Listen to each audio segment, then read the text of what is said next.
My story, Food for Thought, is not amusing. It has no action. Its merit lies in that I have thought about this for 12 years. And in thinking about food security and what I need to do when I travel anywhere outside my home. Food security hazards, they itemize 4.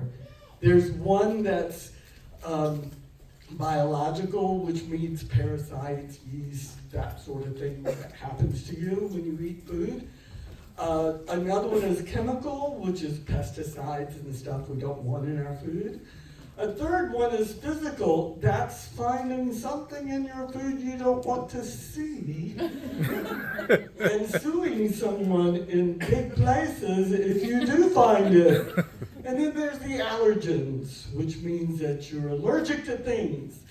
I can't eat processed foods or preservatives. They make me sick. So I avoid them and I prepare in advance for it. But I think there's a 5th category, and that is when you don't pay attention. Okay? Another way of framing that is stupidity. All that is to say that it took me getting really sick in Zanzibar to learn the lesson of food security. I was in Tanzania with the African Studies Department and on a fellowship, and I was interviewing journalists and trying to do research. I was in the capital, Dar es Salaam, and there I went to the government office where you're supposed to register as a researcher. So I went in and I registered, and they said, you have to pay us $500 and show us your sources and your proposal. And well, I didn't have $500. They wanted cash up. They wouldn't take a credit card. And coming in at 10 o'clock the night before, the entry fee to get in Tanzania in those days was $50. They took one look at my American passport and says, it's $100. And I said, I'm sorry, everybody else is paying $50. You're American. So at 10 o'clock at night, I didn't want to spend the night in the airport. I paid the $100 and went to the hotel. So I'm interviewing journalists in Dar and talking with them about what they're doing and how that functions. And I've been a journalist a long, long time, and I taught journalism in the Grady College of Journalism at UGA. So I have really thought about this in many different ways. All my research has been in international communication. So I'm talking to these journalists, and I said, oh, Leara, you've got to go to Zanzibar and interview Farouk Karim. He just got out of prison. He's a political journalist prisoner. So there was this major uprising in January, and they had closed the borders of Zanzibar. So I couldn't go. And as I'm interviewing these journalists, one of them said, oh, they've opened the border. Well, what do? I bought a pontoon ticket. 2.5 hours later, I'm in Zanzibar. I check into a hotel, and the hotel, I asked the people there, I need a fixer. I need someone to go and find this person for me and come back and take me. No problem. So I go to my room. I get a call pretty soon saying someone's in the lobby to talk with you. So I go to the lobby. Here's my fixer, a very decrepit elderly man, but he could speak English and he knew Farouk Karim. So I said, good. So I go upstairs to the rooftop restaurant. This is where the story starts. Rooftop restaurant to order my dinner. I'm starved, okay? I'm really hungry. That 2.5 hour pontoon boat can do you under. So I ordered dinner, but just as I finished ordering, here comes the fixer. You have to go now. He'll see you if you come right now. Okay, what to do? I go. We meet in a bookshop in the back room, and he's sitting behind a big, tall desk.